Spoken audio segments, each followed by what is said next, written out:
She remembered the exact sound the door made when they took her daughters. Not a slam, not a dramatic punctuation of violence, a soft pneumatic hiss, the kind of sound a hospital makes when its wards seal for the night, the kind of sound designed to imply order and dignity and the inevitability of procedure. The Sovereignty Compact had very good doors. They had spent considerable effort, Yevra Solin thought, on making the ends of things sound clean. She had been sitting in the intake line for 11 hours by the time they called her number. 11 hours on a bench made for a species whose legs bent the wrong way, in a corridor lit by bioluminescent panels that pulsed at a frequency slightly too fast for the human eye to register as flicker, and slightly too slow for the human brain to register as stable. She'd had a splitting headache since hour 3. Marin, her eldest at 7, had fallen asleep against her shoulder sometime around the 5th hour. Lynn, who was 4 and had not slept, had spent the last 2 hours asking the same question in a rotating cycle. Why are we sitting here, Mama? Are we going home soon, Mama? I'm hungry, Mama. Why are we sitting here? Yevra had answered each cycle with the same patient rotation of responses. Because we have to, sweetheart. Soon. There's food in my bag because we have to. Her compact-assigned translator sat at the far end of the corridor, updating whatever internal log they kept on her. She didn't know its name. She'd stopped asking for names 3 stations ago, when she'd learned that the Compact's intake officers didn't give them to humans as a matter of policy. There was no hostility in it. They'd explained through the translation interface in the precise, careful way of someone who'd been trained to deliver hard information with minimum friction. It was simply that naming implied a relationship, and relationships implied obligation, and the Compact had a very precise accounting of obligations. Humans didn't appear in that accounting. Not yet. Possibly not ever, depending on how the registry vote went. She had been trying not to think about the registry vote. She was thinking about it constantly. The Compact's biological sovereignty registry was, in the language their diplomats used, a framework for managing the integration of newly contacted species into the galactic biome. What it was, in practice, was a list. Species on the list had legal standing. They could own property, enter contracts, be counted in census surveys, have their deaths registered as losses rather than simply recorded as events. Species not on the list were categorized as substrate fauna, which was a phrase Yevra had first encountered in a briefing document 18 months ago, and had spent the intervening time trying not to understand the full implications of. She understood the full implications now. She understood them in the way you understand the exact weight of something when you have been carrying it for a long time, and your arms are tired, and you cannot put it down. The human delegation to the Compact had been fighting for registry status for 4 years.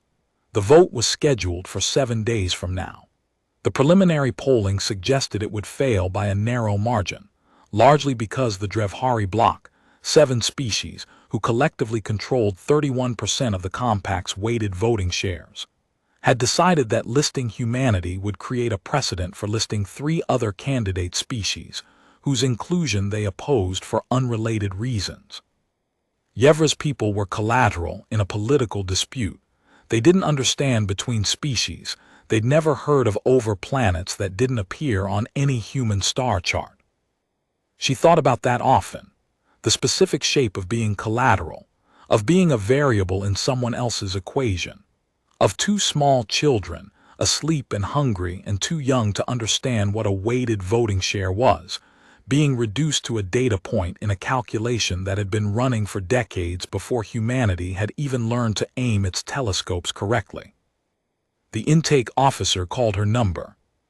She woke Marin gently, pressing 2 fingers to the soft place at the back of her neck the way she always had, the way that brought her daughter up from sleep slowly instead of with alarm.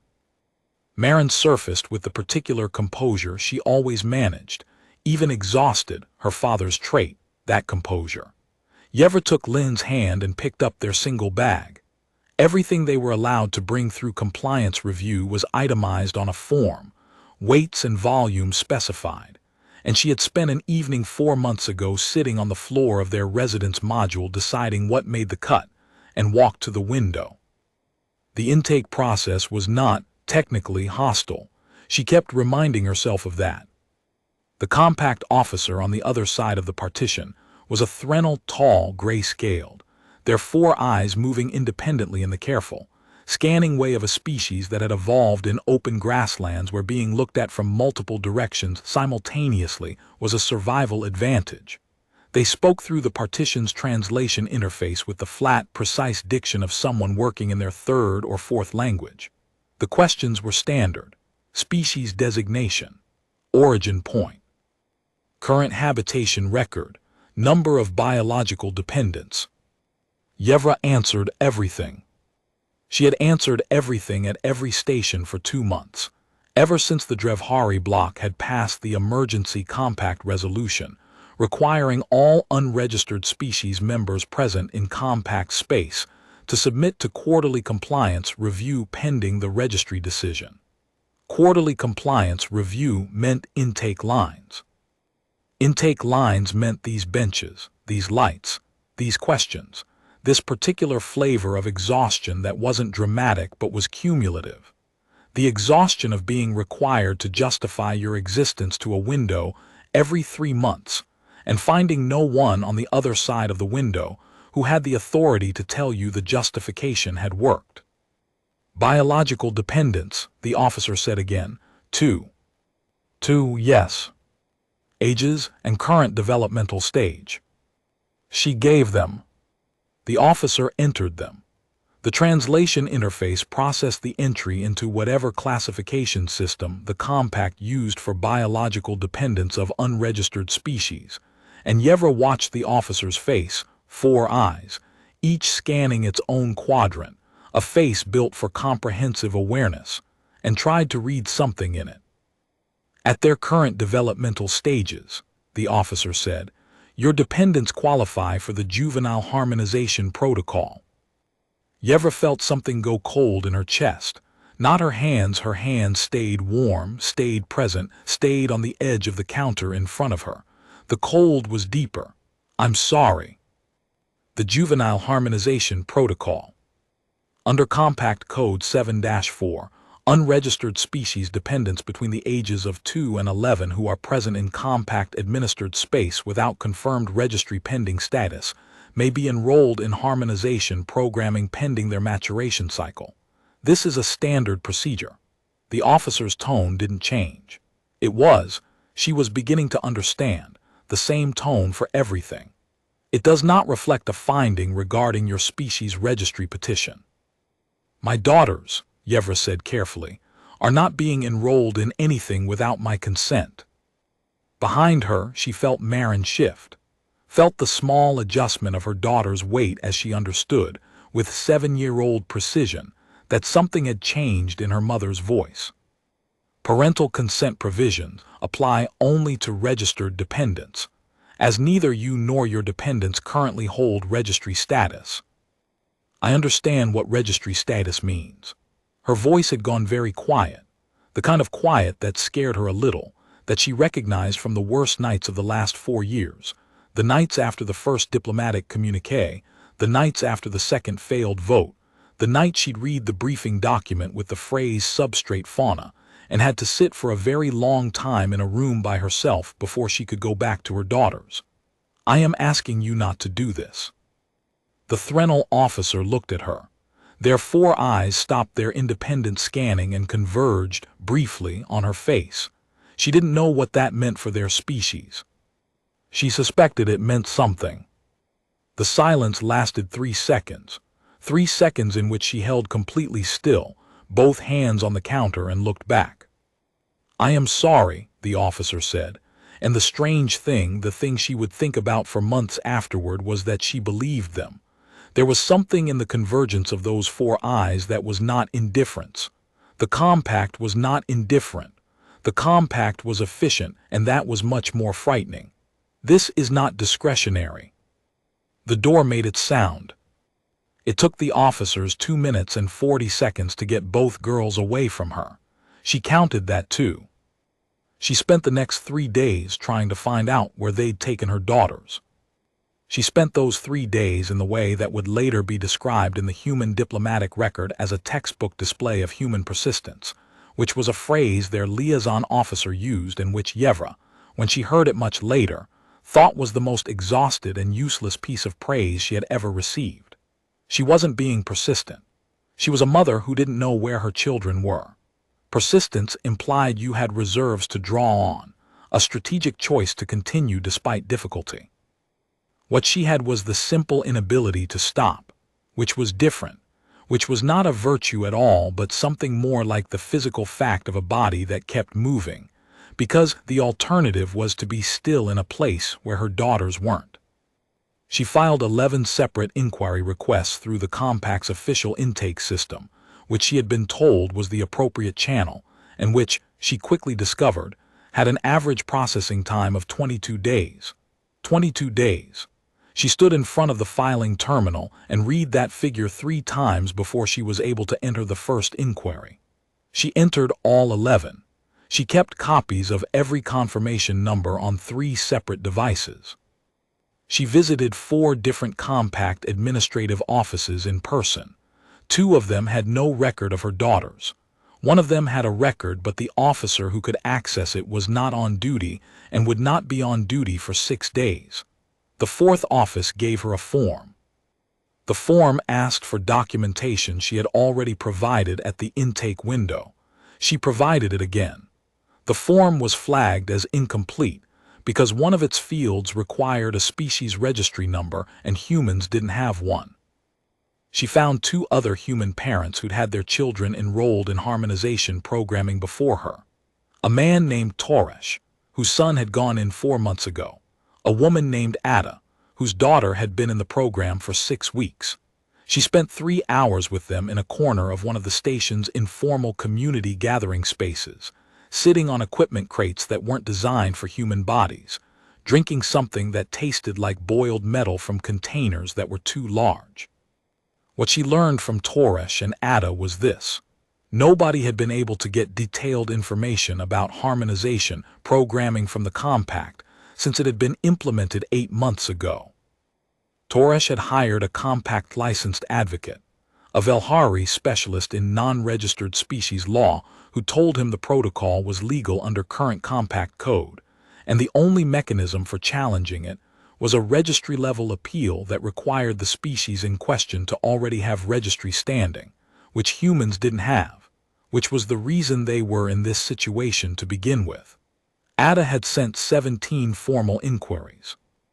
She'd received 17 automated responses, directing her to complete the intake form. Ada's daughter, Ada told her, had been a particular kind of child. The word she used was fierce. Her daughter had been fierce, loud opinions and bad jokes, and a habit of correcting adults when they got things wrong that drove Ada to distraction and secretly delighted her.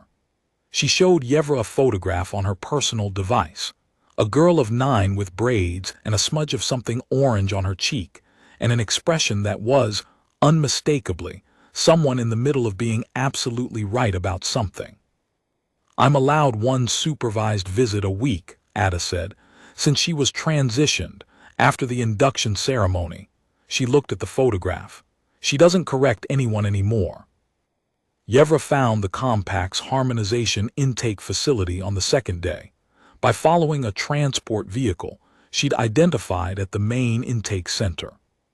She watched it for an hour first, mapping its cycle, then positioned herself at the intersection it used most frequently. It passed 4 times in the hour she waited. On the 5th pass, she followed it on foot, through 3 corridors and a transit platform, and 2 sections of the station she didn't have residential clearance for, which meant that twice she had to explain her presence to monitoring officers, and twice she produced her compliance documentation, and twice they let her through because her documentation was technically valid even in sections she wasn't supposed to be in. The facility was in a section of the station that had originally been built for medical processing. She recognized the architectural language, the specific proportions of doorways calibrated for moving large equipment efficiently, the placement of monitoring panels at regular intervals, the lighting designed for clinical rather than residential purposes. The compact was efficient with its infrastructure. It repurposed things well. She stood at the perimeter barrier for 4 hours before an officer noticed her and told her she needed to leave.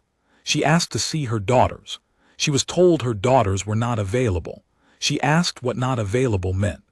She was told the harmonization process required a period of initial adjustment without outside contact. She asked how long that period was. She was told it was standard duration. She asked what standard duration meant in hours or days. There was a pause, the kind of pause that meant the question was not one the officer had a prepared answer for. She was given a form. She filled out the form in a corridor outside the perimeter barrier with her back against the wall, and the form balanced on her knee. And when she was done, she pushed herself up and went to find the 7th administrative office. She did not sleep.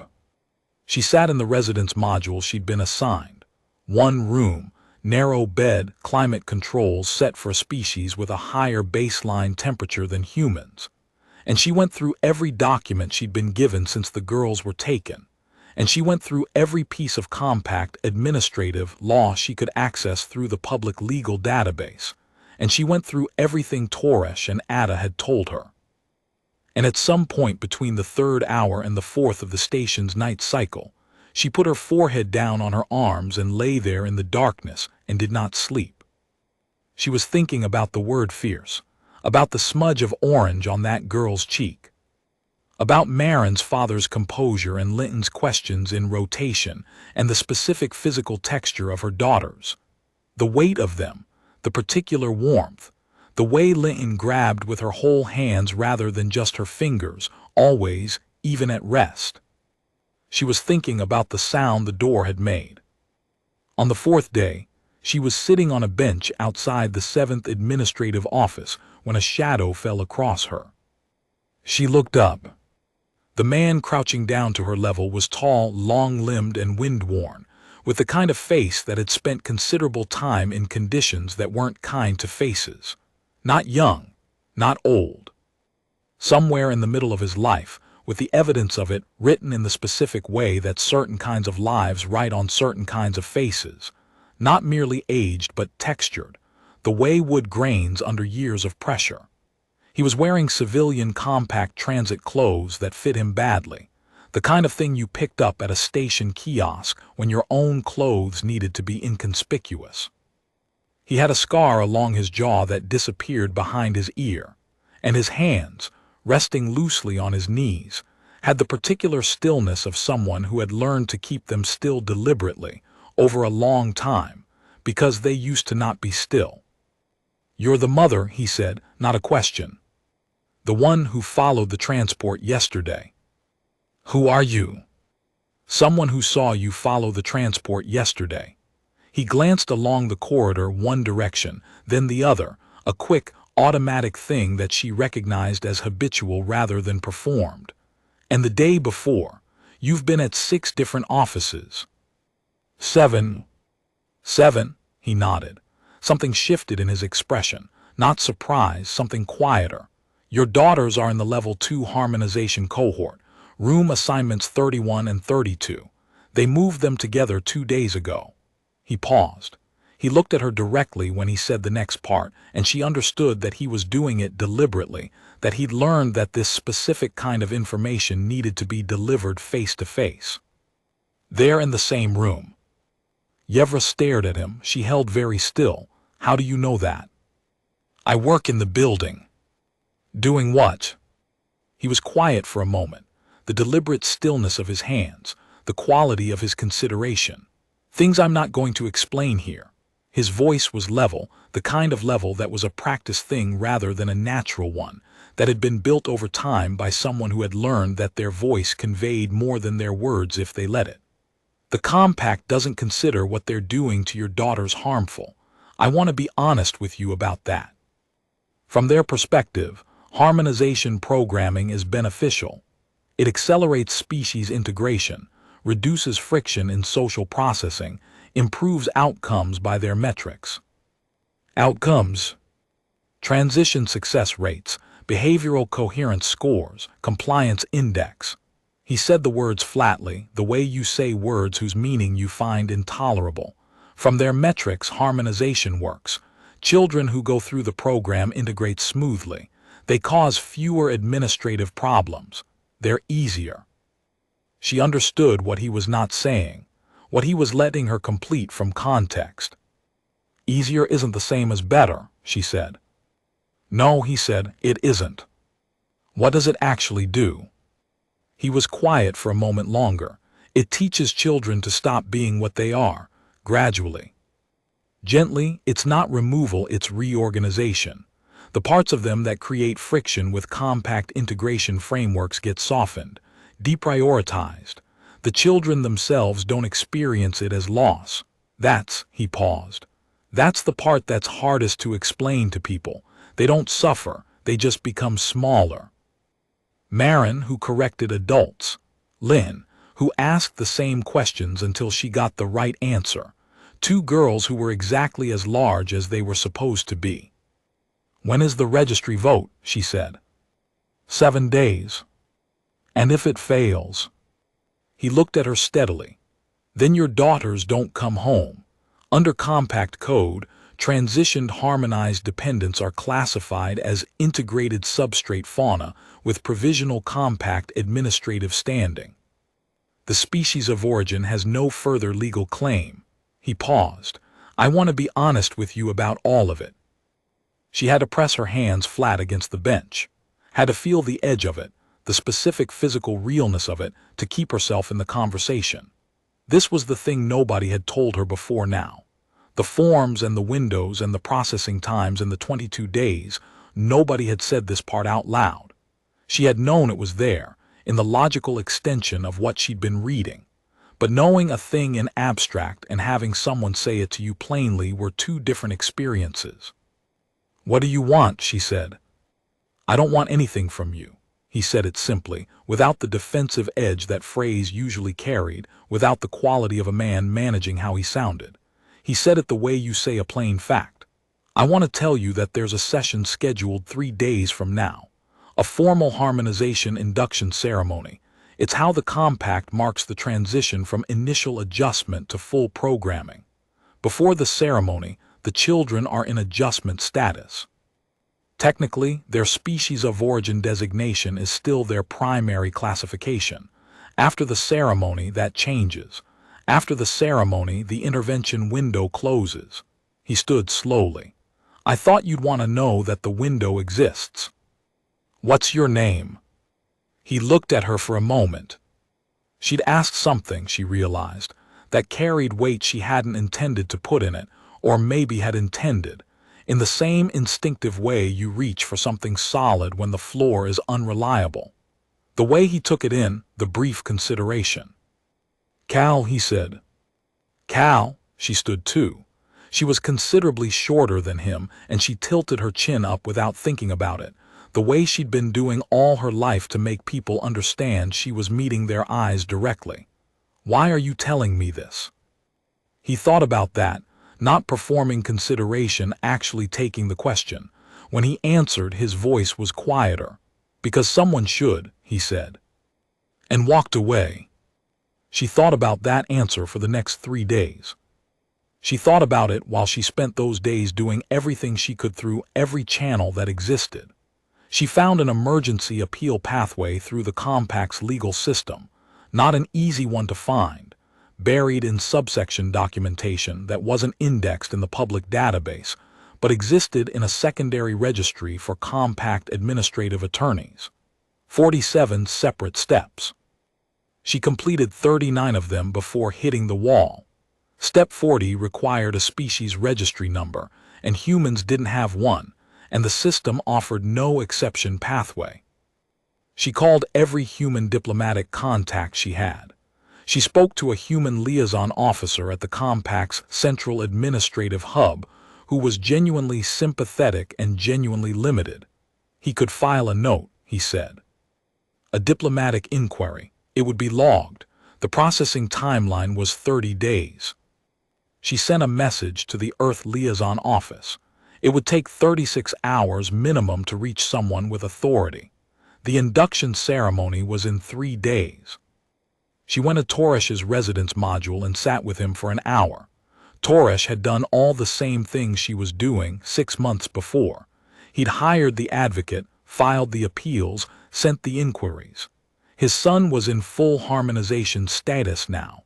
He came for the weekly supervised visits.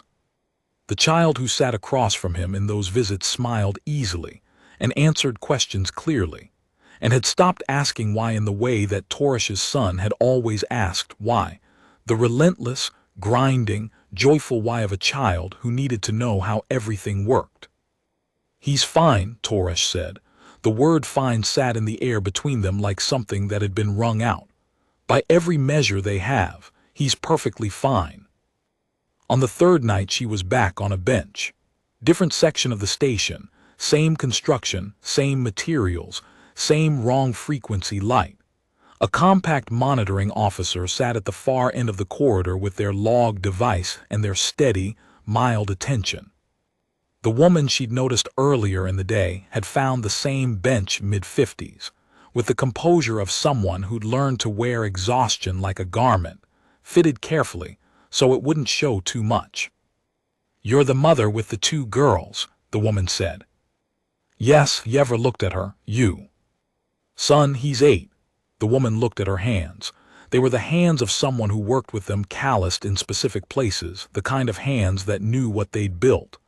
"He went into harmonization 6 weeks ago. I've been here since the 2nd day. Couldn't go back."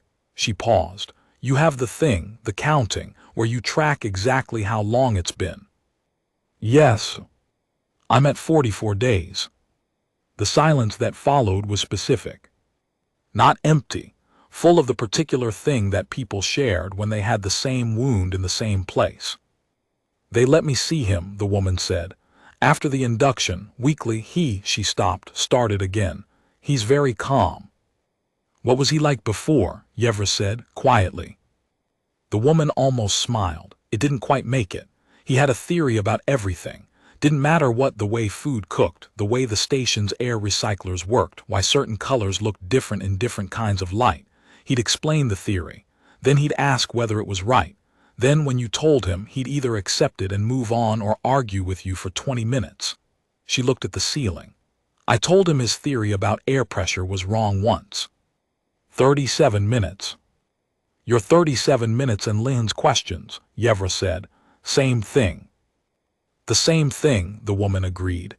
She reached out then briefly and put her hand over Yevra's hand, a moment, then withdrew it. "The vote." 4 days. "Not soon enough," the woman said. She was right, it wasn't. Yevra didn't sleep. She sat in the corridor after the woman moved on, because the alternative was the residence module, and the residence module was a room that contained her absence from her daughters in a form she could feel. At the 3rd hour of the station's night cycle, the door at the far end of the corridor opened. Cal moved through it the way water moves through a narrow space, without announcing itself, filling what was available, present before you noticed the presence. He was carrying 2 children. He was carrying her daughters. Marin was awake, her arms around his neck, her face pressed against the side of his jaw. She was not crying. She was making a sound Yevra recognized from her worst nights of fever and nightmare. A low, sustained sound that wasn't words, that existed below language where language couldn't reach. It was the sound of a 7-year-old who had been very afraid for a long time, and was now in the process of allowing herself to be less afraid, and the process hurt, and she was making the sound that went with the hurt. Lynn was asleep, or appeared to be asleep. Her head rested against his shoulder with the total weight of a child who has given up managing themselves. Both hands were fisted in the fabric of his jacket at his collar, the grip of a child who had decided, somewhere in the dark of a room without her mother, that she was not letting go of anything ever again. He crossed the corridor in 16 steps. Yevra counted them. She counted them because her brain needed to do something with itself, and counting was what it found. 16 steps, and then her daughters were in her arms. She didn't remember sitting down. She was simply on the floor. She had gone to her knees without noticing, and both girls were in her arms, and Marin was still making the sound, and Linton was waking by slow increments. Each increment a blink, a breath, a small adjustment that became an understanding, and when the understanding arrived, it arrived completely. She said "Mama" and grabbed with both arms, and the grip was exactly what Yevra knew, exactly the particular pressure and angle of it, precisely her daughter in every measurable way. The monitoring officer at the far end of the corridor was looking at them. Cal crouched down beside them without touching them, giving the three of them their space while positioning himself between them and the officer's line of sight. He spoke in compact standard, which Yevra's translation interface was catching in fragments through the audio, because she couldn't focus, because her daughters were in her arms and her full processing capacity was occupied. She caught enough. Compliance transfer. Emergency species of origin custody protocol. Pending registry review. Documentation. He produced a data tablet. The officer studied it. Yevra watched the officer's face over Marin's head, watched them read whatever was on the tablet, watched them look up at the tableau on the floor of the corridor, at Yevra and her daughters, and the specific physical reality of it. Whatever the officer saw in that tableau, it was something. They looked at it for 4 seconds. Then they typed something into their log device. They stood. They walked out through a different door.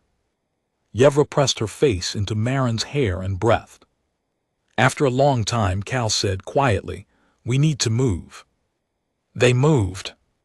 He had arranged a temporary residence in a section of the station where 3 other unregistered species had established informal community clusters. The compact tolerated these arrangements, as long as they didn't formalize into something that required administrative acknowledgement, because the alternative was an enforcement action against scattered individuals in 11 different sections that exceeded available enforcement resources and created more diplomatic friction than the clusters produced. 2 rooms, 1 shared corridor, a communal food preparation space with equipment built for biological configurations that weren't human, which they'd all learned to use through the accumulated trial and error of necessity. The other residents, a Keth family of 4, an elderly Sarathi pair, 2 young HFY men who worked in station maintenance, received them with the particular consideration that Yevra was beginning to understand was the unregistered species version of solidarity. Not loud, not demonstrative. The Keth woman handed Yevra a container of something warm without making a production of it, and returned to her own space without requiring anything back. That night Marin did not sleep. She lay in the narrow bed with her back against Yevra's chest and her eyes open, and every time Yevra shifted she woke and grabbed. Yevra lay still and did not sleep either, and thought about the distance between one thing being all right and everything being all right, which was a distance that had to be crossed one night at a time. Linton woke twice crying. Both times, by the time Yevra reached her, which was immediately, she was not sleeping. Cal was already at the doorway. He didn't come in. He stood in the doorframe with his height and his stillness, and his particular quality of being a person who didn't need to fill a space with sound in order to justify being in it. The second time, Linton looked at him across the room while Yevra held her, and the looking seemed to help. Something in the visual fact of him, the person who had carried her across the corridor, who had brought her back, settled something in Linton that words weren't reaching. On the second morning, Linton asked him if he had any children. He was at the food preparation equipment. The container he was working with was standard compact civilian issue, sized for a Velhari family, which meant it was large enough to hold a significant volume of whatever it was producing and required calibration that wasn't intended for human portions. He'd been doing it every morning, getting up before anyone else and figuring the equipment out for them, the way certain people did useful things quietly and early and without announcement. He didn't answer immediately. He put down the container. He was quiet in the way of someone who was going to answer accurately rather than quickly. "No," he said. "Why not?" Yevra said. "It's all right." He crouched to Lynn's level. She noticed he did this consistently, without apparently thinking about it. The instinct of someone who had either spent time with children or had thought carefully about what it felt like to be small and have large people tower over you while they talked about you. "Because I didn't stay anywhere long enough," he said. "For a long time." "Are you staying here?" He looked at her, then at Yevra, then back at Lynn, who was waiting with the specific patience of a 4-year-old who had decided she was going to get an answer to this question. "For now," he said. Lynn absorbed this, nodded, accepted it as a data point, and moved on to the next question, which was about whether the food preparation equipment had any settings for something sweet, which it did not, which she took philosophically. On the third day, Yevra and Cal were alone in the corridor for the first time, in the brief window after the girls had fallen asleep, and before either of them had reason to move. She asked him directly. Not who he was, she'd assembled most of that from fragments, from the way the other residents in the cluster moved around him, from the specific shape of the knowledge he deployed at the intake facility window. She asked him what had happened to make him the person who knew where the cracks were. He told her. He had a daughter, had had a daughter. She had been 4, Lynn's exact age. A coincidence she was certain he was aware of, when a territorial dispute between 2 compact member species had produced a military response that their combined legal assessment classified as collateral displacement rather than hostile action against noncombatants. Collateral displacement was the compact's administrative language for moving through a settlement fast and failing to adequately assess the civilian population present before the assessment was no longer relevant. The settlement had been informal. The residents had no registry standing. The displacement action had killed 31 individuals from 6 different species in 90 seconds. One of them had been 4 years old. One of them had been his daughter. He had been off station when it happened, doing what he did, moving through corridors, finding cracks, deploying the specific skills of someone who had spent years learning how large systems failed their smallest members, and building the practical knowledge to do something about those failures, one case at a time. He had been making himself useful. He said those words without bitterness or performance. He said them the way you say words you have thought about for a long time from multiple directions, until you know their exact shape and weight and have stopped expecting either to change. "You should have been there," Yevra said. Not an accusation, a statement of the thing that was true because he deserved for the true thing to be said plainly. Yes, he looked at his hands. The stillness of them. I've spent 3 years asking whether that means I owe it to her to stay in one place from now on, or whether it means I owe what I know to every person who's in the situation I could have helped with. He was quiet. I haven't decided. You came back for my daughters. I saw you follow the transport. He said it simply. Both days, I've been in situations, a lot of them. I've watched people stop following when the following got hard, when the system made it clear there was no official mechanism and the only available option was a corridor at 3 in the morning. A pause. You didn't stop. They're my daughters. Yes, he said, they are. She thought about that. About the specific texture of what he'd said, not your brave, not your remarkable, not the particular species of praise that reduced you to a category. Just, they are. The acknowledgement that it was true and that the truth was what made everything else follow. What happened to the compact, she asked. Afterward, for the settlement, for the families. His voice didn't change. That was the thing. It didn't flatten or tighten or perform distance. It just said the thing. They apologized formally. A compact council representative issued a statement of regret. A displacement reparation was paid to the registered members of the affected species. Standard formula, calculated by species classification and developmental stage at time of displacement. And the unregistered members had no filing mechanism. The payment structure requires a registry number to process. Without registry standing, the administrative system has no column to enter the reparation into. He paused.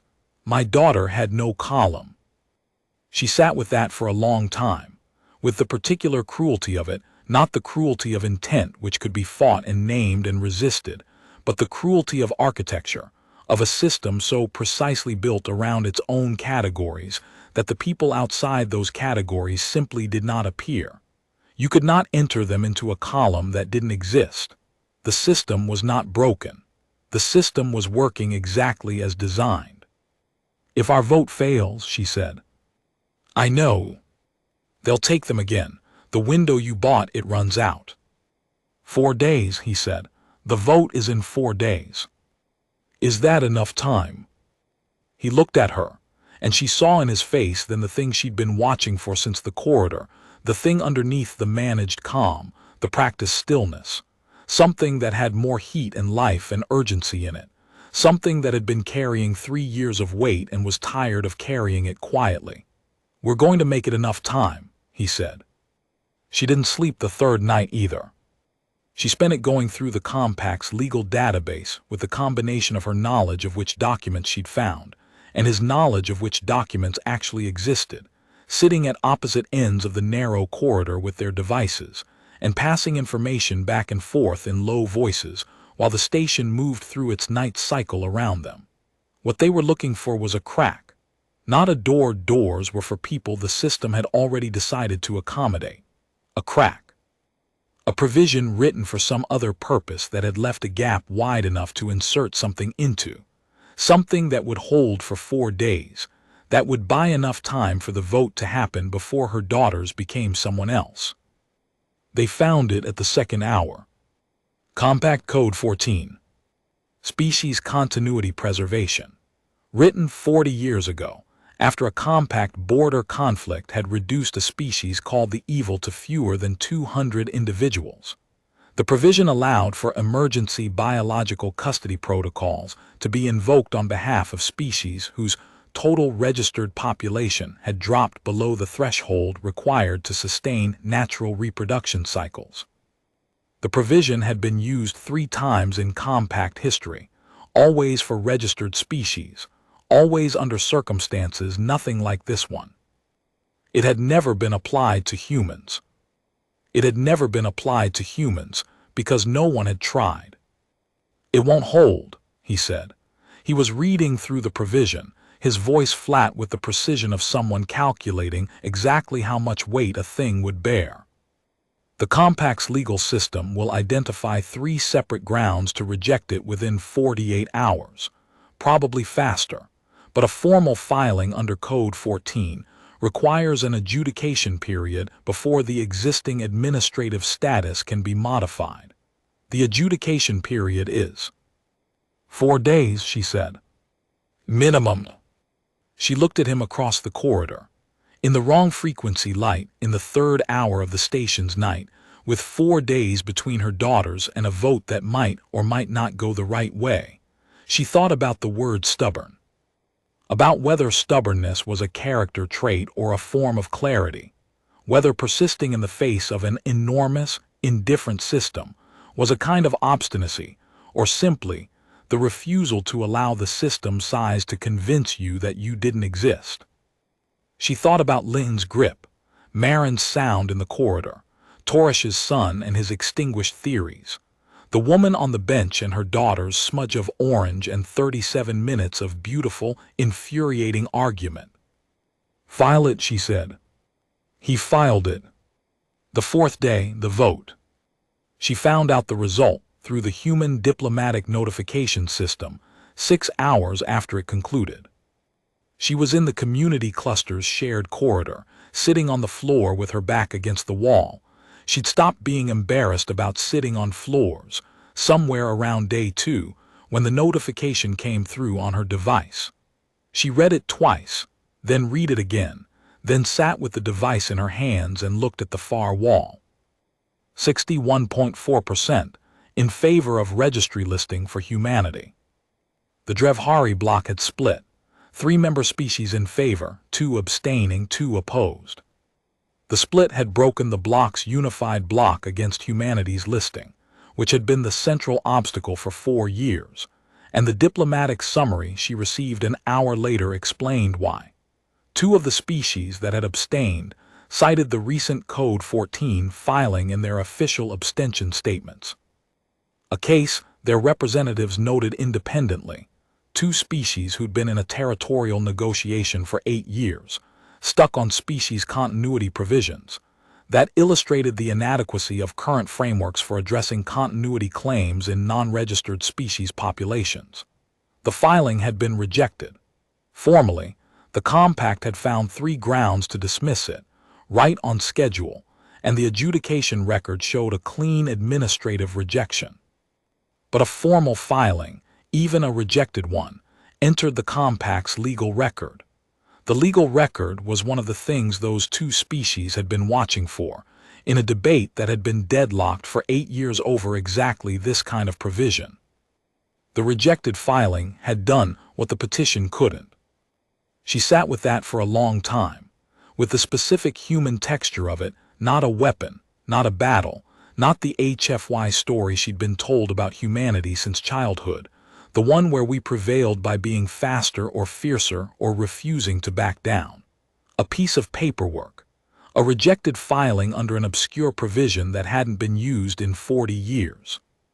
Someone who knew where the crack was and what it would take to lever it open, and who had the patience and the knowledge and the 3 years of accumulated understanding of a system that had failed them both to find exactly the right place to put exactly the right thing. She went and found Cal in the corridor outside the sleeping room. "You knew," she said. "I thought." He was leaning against the wall in that particular way of his, not casual, exactly, but contained, arms crossed, looking at the floor, the posture of someone who had been standing somewhere holding something for a long time. The Drevhari block has a structural tension in it. 2 member species have been in a territorial dispute for 8 years that keeps collapsing on species continuity language. A case that made those provisions look insufficient, even a rejected case, especially a rejected case, because the grounds for rejection are in the record and they're the same grounds that have been blocking that territorial agreement. I thought it was possible. You gambled 4 days on possible. He looked at her directly. I got your daughters back 3 days ago. That was a different question. This was, he stopped. This was about whether the thing that happened to my daughter gets to keep happening, whether the column stays empty. A pause. I thought there was a chance. I didn't know. She stood across the corridor from him, in the wrong frequency light, and thought about what it must cost to be a person who worked in possibilities, who moved through corridors and filed documents and came back at 3 in the morning not on certainty, but on I thought there was a chance, who had been doing that for 3 years since the thing that made certainty unaffordable. I want to tell you something, she said, and I want you to hear it without deflecting it. He looked at her, his hands were still. My daughters were taken because there's no column for us, because the system, old and large and confident in exactly who it accounts for, looked at 2 children and saw substrate fauna, because the entire weight of 800 years of compact administrative law was pointed at Marin and Lynn and found them categorically absent. She kept her voice level. She was good at it by now. You found a crack in that system. You put something in it that changed the vote. You did it because my daughters needed to come home, and because you understood the system from the inside, and because you have spent 3 years learning exactly where to put exactly what kind of pressure. She held his gaze. I'm not telling you this to be kind. I'm telling you because the thing that happened, the column that will now have our names in it, couldn't have happened if you had stopped. If you had decided, after your daughter, that the cost of knowing where the cracks were was too high. If you had walked away from the specific knowledge that specific grief bought you and decided not to use it anymore. He was very still. She is not in the column, Yevra said, but we are partly because of her. Because she was 4 years old and you were off station, and you didn't walk away from what that meant. Something shifted in his face. She'd watched his face for 4 days. She knew its territories, the managed calm and the deliberate stillness and the particular way it settled when he was calculating. She had not seen it do this before. It was slow. It was not small. Something that had been held in a specific position for a long time moved. She would have liked Lynn, he said. His voice had changed. The managed flatness of it was still there, but underneath it something else was audible now, something that had been there all along, she suspected, and had been too carefully maintained for her to hear. My daughter. She would have liked Lynn. The questions in rotation. She had the same thing. What was her name? Yevra said. Ro, he said. Ro, she filed it. She filed it with the same care she'd given to the 11 inquiry numbers and the 47 steps and the 16 steps across a corridor floor.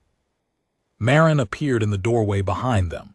She had the direct, assessing expression she'd had since birth, the one that drove her teachers to patient madness and filled Yevra with a specific pride she tried to keep off her face. She looked at them both in the systematic way she looked at things. Information gathered, conclusions forming, verdict pending. The announcement is on the station system, she said. Someone in the cluster said we're listed now. They said it means we're real people. You were always real people, Cal said. I know, Marin tilted her head. But now the system knows.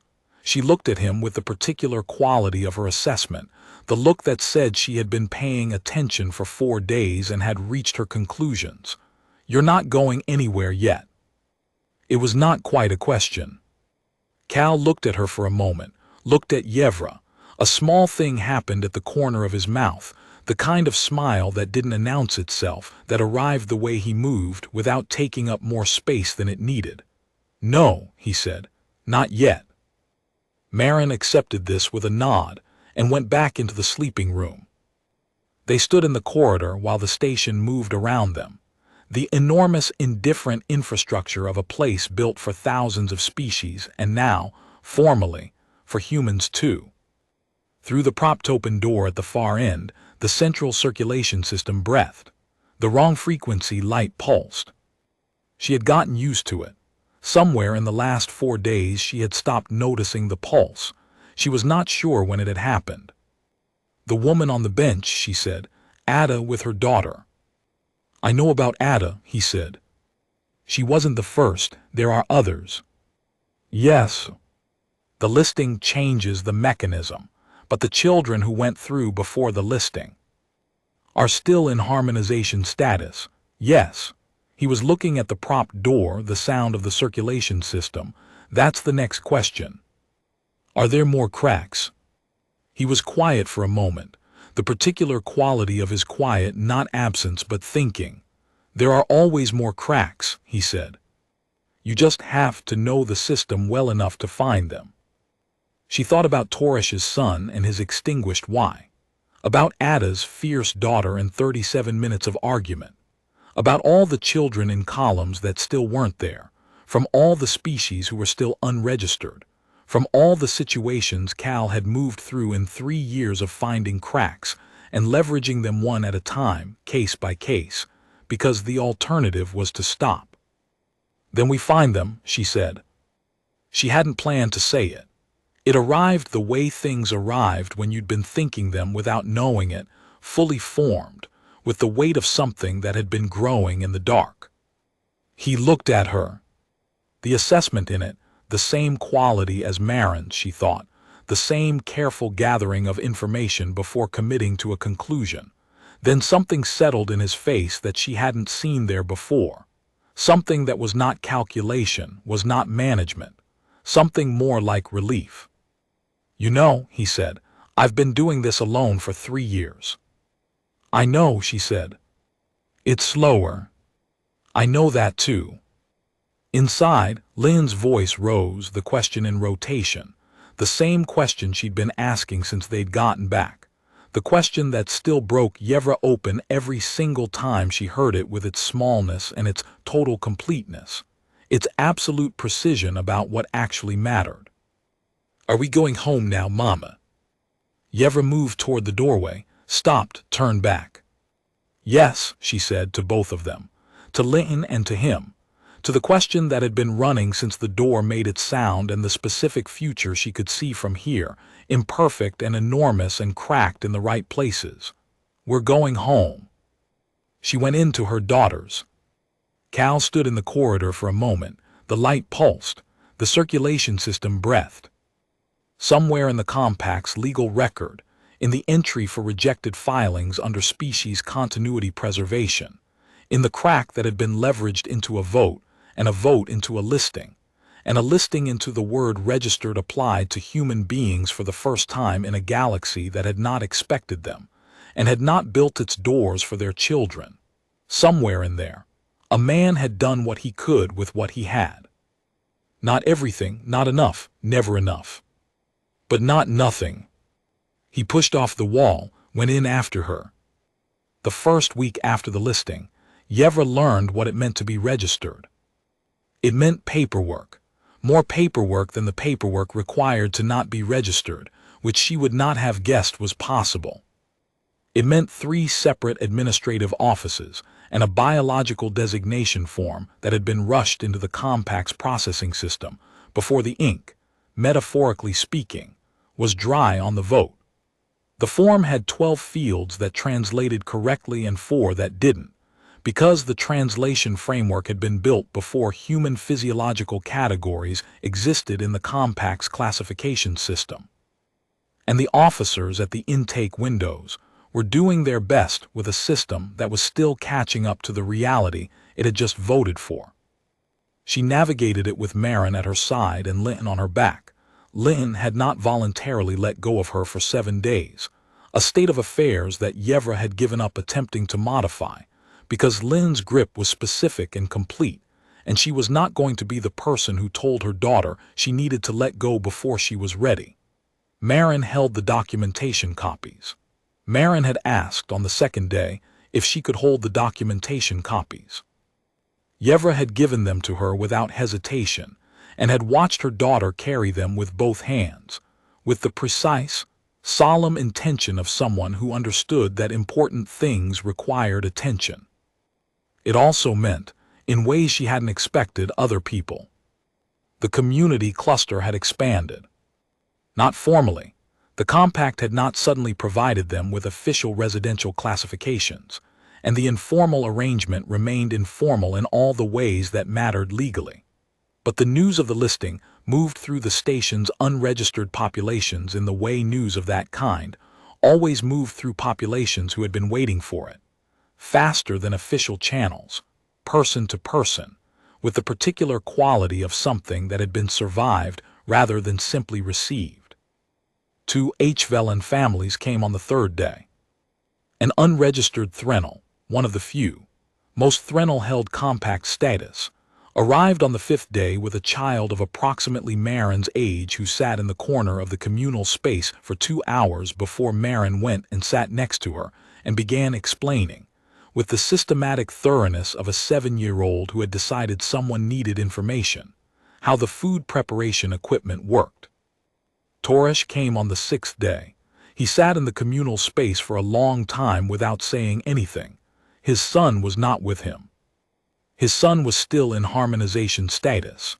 The listing changed the framework going forward, but children already processed remained in their current administrative category, pending a review process that the Human Diplomatic Office was working on, that Cal was working on, that would take time that nobody currently had a specific estimate for.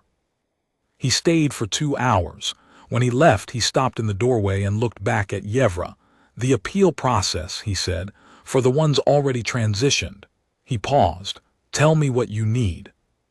She looked at him, at the specific weight in his face, not hope exactly, because hope was a thing you maintained carefully when you'd been disappointed the way he'd been disappointed, and he'd learned to maintain it carefully. More like the particular quality of someone who had decided to keep his hands available for whatever work presented itself. "Come back tomorrow," she said. He came back tomorrow. Cal spent those first days in the way she was beginning to understand he spent everything. Systematically, quietly, with his full attention on the practical problem, and his natural tendency to work in the early hours when the corridors were empty, and the specific texture of what he was doing wouldn't be announced by anything as distracting as a visible person doing it.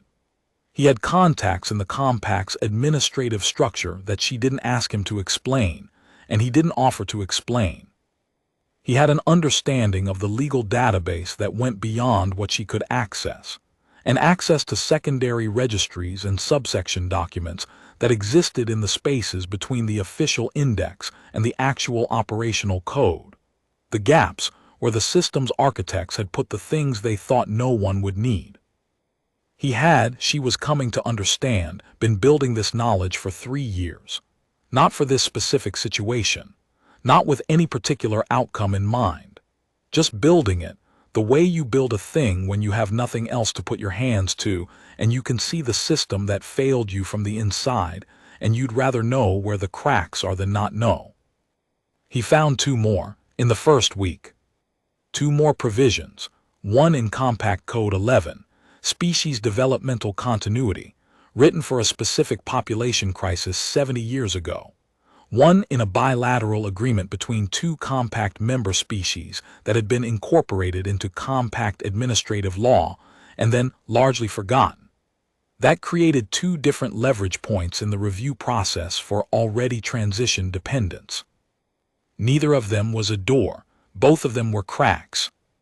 On the 8th day, Ada brought her daughter to meet them. The daughter's name was Fen. She was 9 years old and she came in quietly, with the particular quality of movement that Ada had warned her about: calm, easy, cooperative in the way that well-designed things were cooperative. She sat where she was placed and answered questions clearly and smiled at appropriate junctures, and the smile was fine. The smile worked correctly.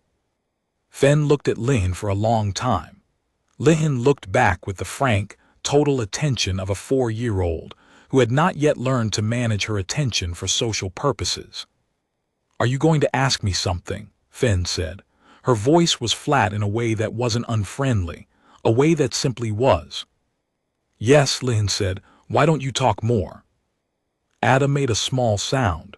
Yevra began to say something. "I don't know," Fen said. She considered it. Something moved in her face, brief, flickering, the way something moves through still water when you put your hand in it. "I used to have things I wanted to say, I think." She looked at her hands. "It's quieter now."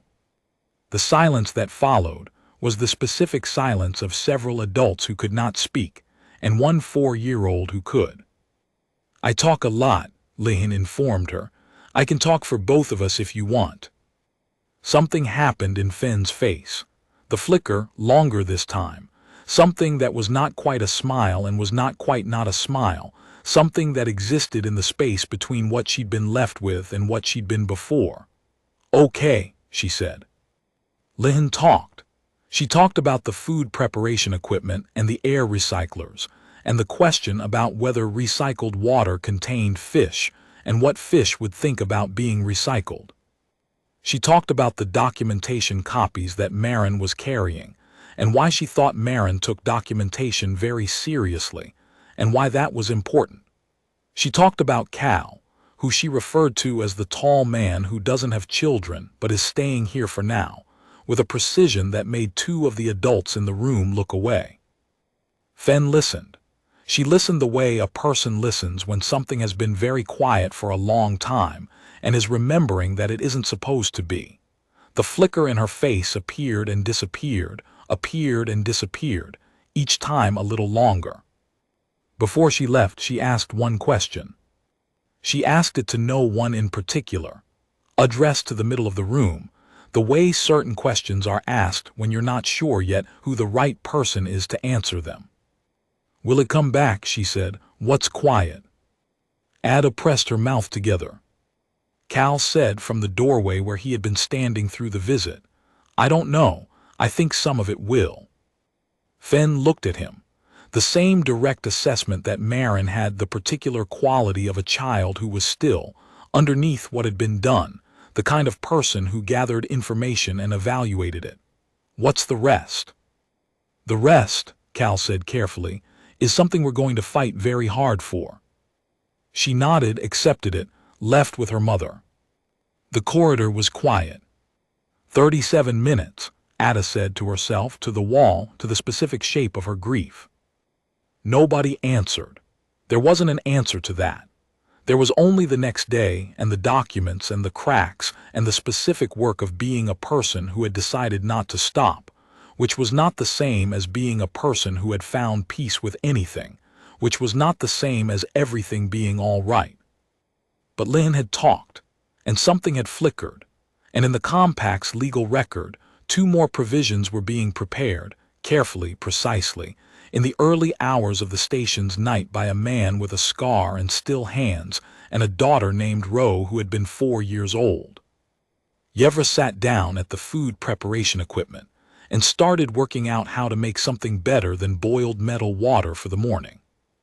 Outside, the station breathed, the light pulsed. She didn't count it anymore.